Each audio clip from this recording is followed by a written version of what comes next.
Number 1.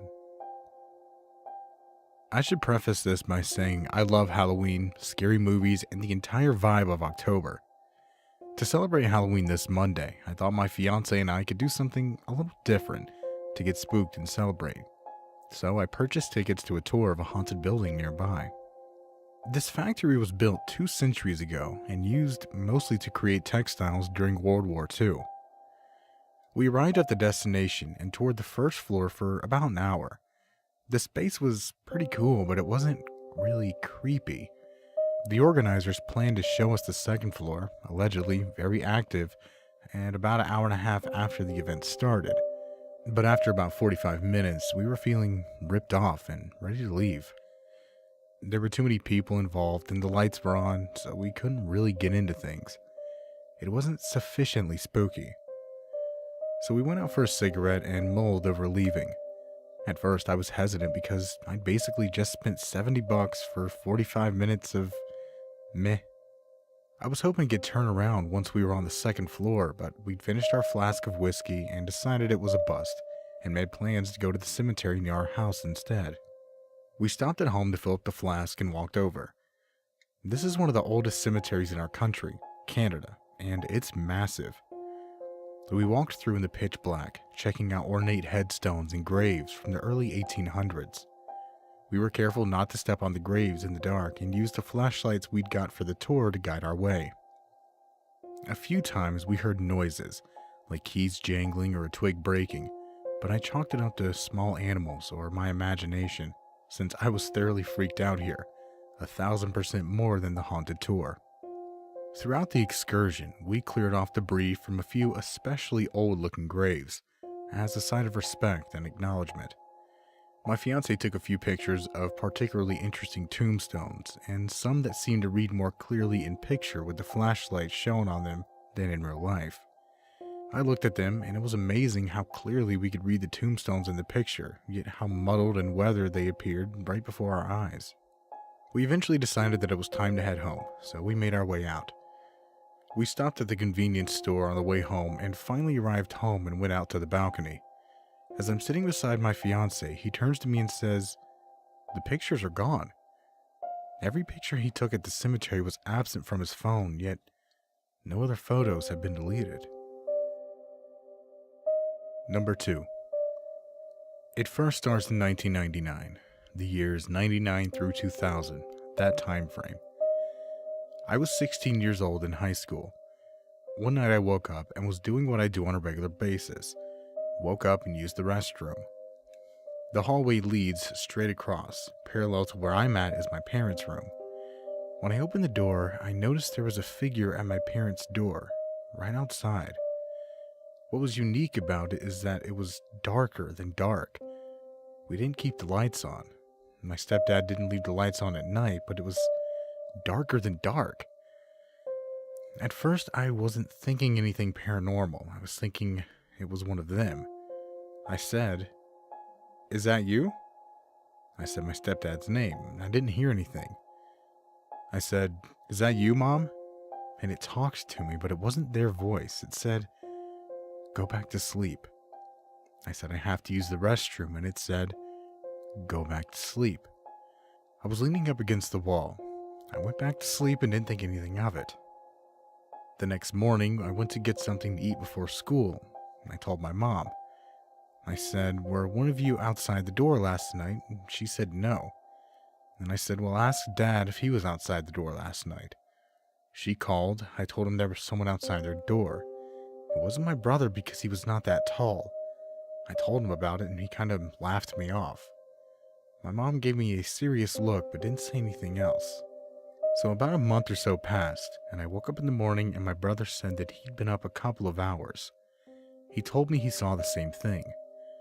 Well, then my mom, I went back to her. She told me in confidence about when we lived at our former house that something similar happened to both her and my stepdad. They never told us. She saw something coming back from the laundry room, totally different house, and my stepdad had seen a figure pass through the dining room area. They didn't want to tell us. She went further back and said that when she was back, they were young. I'm just making a guess, maybe 60s or early 70s. It had to be the 60s. Anyway, they did this at her parents' house, and at the time, her grandparents were staying there with them in their last days. They started hearing crashes in the house. There were loud noises. They said they could hear footsteps and would get up in the morning, and their grandfather would say, "You making all that racket at night and whatnot?" Number 3. This happened back in 2012. I had moved out for the first time to a 2-bedroom apartment with a childhood friend of mine. We were both really happy to finally move out and be on our own. The very first time we viewed the apartment, I had this eerie feeling that I just couldn't shake off. I don't know what it was or why I felt it, but I thought I was just being paranoid, since I happen to be a paranoid freak sometimes. I don't really want to mention this to my friend because we're both really excited and I didn't want to ruin this for her. Nothing out of the ordinary happened for the first 2 months, but that slowly changed over time. I won't tell you about all the things that happened in the apartment. I will leave that for another post. Anyway, my friend headed to work one day and had some plans with some of her friends later that evening, so she didn't come home until late that night. I was home alone and just browsing the web and playing PlayStation. Nothing too exciting. I stood up and went back to the other side of the living room to grab something off the dining table. As I turned back around to walk back and sit on the couch, I saw the train of a bridal dress dragging across the floor into the kitchen from the corner of my eye. It happened really fast. Although I didn't really see anything more than just the train of a dress, in my head I saw a Caucasian woman who looked to be in her early to mid-30s, medium-length dark hair, and a blank face. I was a little bit spooked, but I thought nothing of it. I thought it was just a figment of my imagination. I sat back down and continued playing on my PlayStation while occasionally switching to the computer to browse the web. Fast forward to a week later. I was sitting in the living room again, just on my computer. My friend was not home again and was coming home late. I felt a bit tired, so I put my laptop away and just laid on the couch for a bit. Before I knew it, I was gone. I woke up sometime later to see my friend walk into the door. I shut my eyes again and went back to sleep. After a good few hours of sleep, I woke up to a shuffling noise. I opened my eyes and saw my friend dragging her mattress into the living room. "What the fuck are you doing?" I asked in a low voice. "Oh my god, shut the fuck up, you bitch! You scared me!" she whispered. I looked at my cell phone. It was almost 4 a.m. I remember feeling a little bit creeped out, but I was still too tired to fully process what she was doing. I shut my eyes again and fell back asleep. The next day, after she came back home from work, I asked her why the hell she had dragged her mattress into the living room at 4 a.m. She told me that she was woken up in her sleep by a woman with dark hair and a bridal dress, and that she was trying to drag her into the closet. She said she screamed and apparently called for me, but I didn't hear it. She then dragged her mattress into the living room and slept there for the night. It made the hairs on my back stand. There was no way we were going to renew this lease. We moved out as soon as our lease was up, and we were glad to be out of that apartment. Number 4. It's a joke, almost. I've told my parents, I've told my friends, and I've told my spouse. We laugh and act like it's funny, but in reality, as a grown man, husband, and father of 2 young girls, I am scared to death of being alone. I was always scared of the dark as a kid. My mother believed it was common and never gave it much thought. Some nights I would be inconsolable as my mother or father tried to put me to bed. I would kick and scream and beg them not to leave me alone. I don't remember much before my first memory, but obviously what I know now leads me to believe I've had experiences from a very young age. Earliest memories are basically the same. Multiple times, same story. Earliest time, I was 6 years old in my bedroom. I hear or sense someone come into my room. I open my eyes and see something pitch black and very tall and thin in my room. I can't move, speak, or anything. I just get this odd feeling. I stare at this thing until I obviously pass out, and I wake up and it's morning. 11 years old. My grandmother retires, and she starts to clean my parents' house during the day a couple times a week for something to do. She enjoys it and would always bake my siblings and me some treats. Win-win. Well, she stopped coming after a month. Never really knew why, but we missed the fresh treats after school. Years later, my mom tells my grandma was freaked out because she kept hearing things and saw a man in the basement. We both kind of laugh and brush it off. Around the same time, I moved my room to the basement. I was getting older and basement bedrooms were cool. The basement was semi-developed. The plan was to remodel it and have my other grandma move in because my grandpa passed away and she was all alone on the other side of the country. So the basement was 3 sections. My room and the bonus room, separated by a door. The door led to the other half of the basement, not being used because it was being renovated. Not long after I move into my room downstairs, I am awoken by a loud noise. As I open my eyes, I'm prepared for another sleep paralysis deal with a dark figure. Par for the course. Luckily, I didn't see anything and I could move, and tried talking and I could talk. So I sit up in bed and try to hear the noise again. Snap! There it is. From my memory, it sounds like dropping a broom on concrete. I get shivers and snap! Again. I get out of my bed and put my ear to the door, and I hear it again. I bolt upstairs and freak out my parents because I tell my dad there's someone in the basement. He tells my mom to grab the phone and get ready to call 911. He goes downstairs yelling and warning anyone who is down there. He comes back up and says no one was down there. Doors and windows locked, etc. It must have been a dream. Okay, I sleep on the couch upstairs for the next few nights. The next day, my dad installs a deadbolt and chain lock on the door from our side. Nothing can get in, tells me never to go in there. Years later, I'm about 14 years old. Basement has been finished for a while. Grandma moved in but has passed away after a short time with us. I'm playing GoldenEye one night and I hear what sounds like a door slam from the suite. Pause the game and listen. I hear nothing, so I start to play again. I hear the door slam again and pause. I go to my door, put my ear up to it. Nothing. So being a bit older and more brave, I decide to venture in.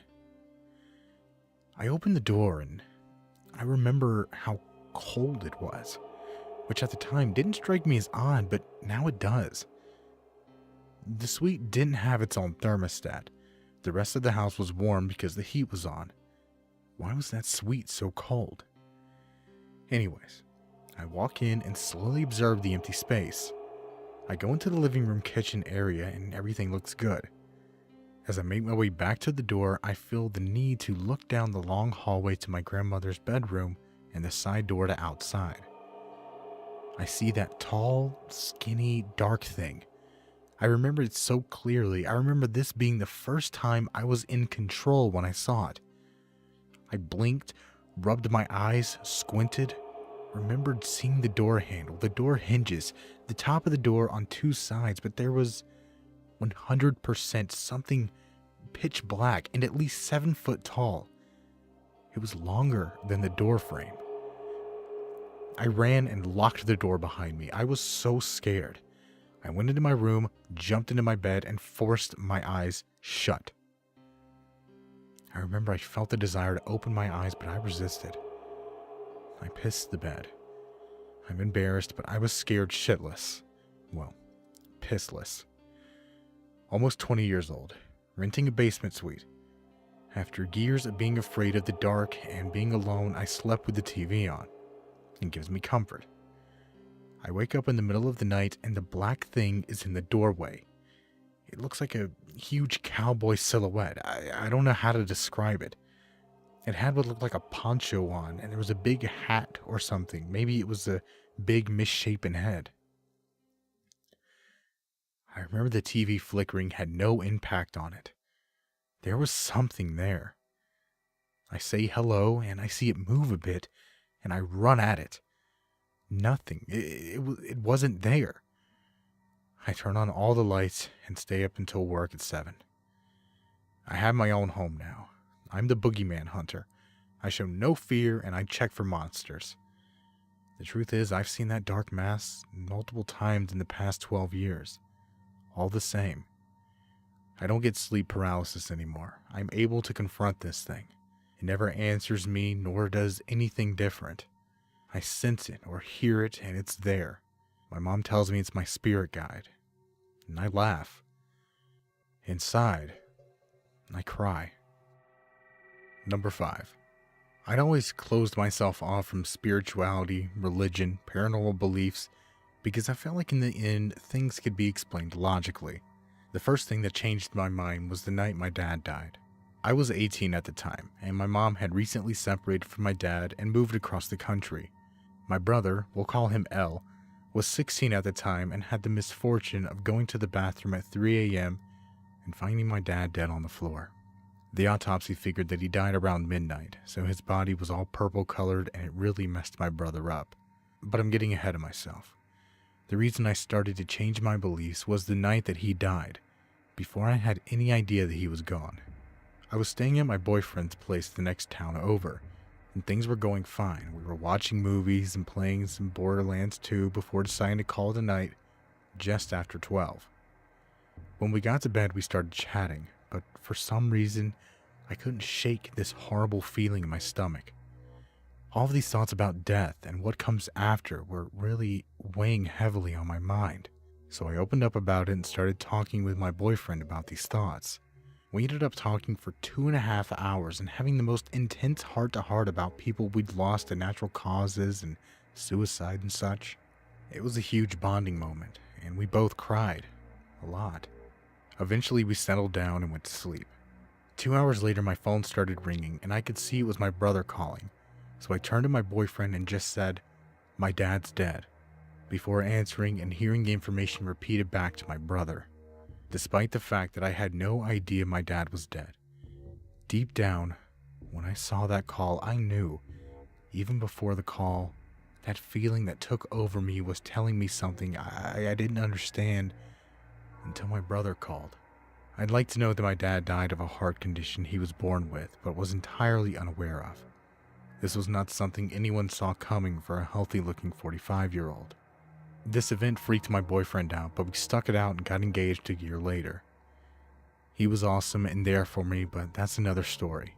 Fast forward 2.5 years later. My fiance and I have a really nice Thanksgiving with his family. My fiance's brother brought his new girlfriend to meet the family. She was a recent immigrant and her English wasn't great, so the group conversations made her shy and she retreated to the guest room after dinner. After a while, I went upstairs to say hi and try to make her feel welcome. I also speak Spanish, so I thought that might help with the language issue. I knocked on the bedroom door and she invited me in. We introduced ourselves, sat on the floor, and started to chat. After a quick chat about dinner and her schooling, she got this freaked out look in her eye and said, "I'm going to tell you something, but I need you to promise you won't tell. I'm going to tell you something, but I need you to promise that you won't tell. Insert my fiance's brother's name here." I agreed, and she kept looking over at the bed nervously before sighing and saying, "My mother and grandmother have had this gift for a while, and it's starting to happen to me. Your father is here and he wants me to speak to you for him." The air in the room actually felt heavy in this really warm and comforting way. Please note that I'd never talked to this girl before that day, and my brother-in-law would have never known this intimate information about me anyways. I sort of just nodded for her to continue, and she started divulging information that there's no amount of cyberstalking that she could do to find. She told me that the night my dad died, he went to me, and has lingered by me in passing ever since. She knew his nickname for me, what his very unique watch looked like, and a lot of other things that made me feel pretty uncomfortable. But the thing that got me the worst was at the end of our conversation. I offered to show her a picture of my dad that I'd never posted on any social media, something I kept to myself. Before I unlocked my phone, she said, "Your dad is telling me about the photo. It's your favorite one of him, but you don't show it to many people. It is his prom photo. He's wearing a white jacket with the sleeves rolled up and a red leather tie. He's holding a pink flower. She nailed the photo, right down to his sleeves being rolled up, which I'd forgotten. After thoroughly convincing me that my dad was talking through her, she told me that he's so proud of me. I went into game design, and he was a huge factor in me becoming a gamer from a young age. It was the most intense experience in my life, and I'm so happy that it happened. Whatever there is next, I know my dad is waiting there for me. And I miss my dad.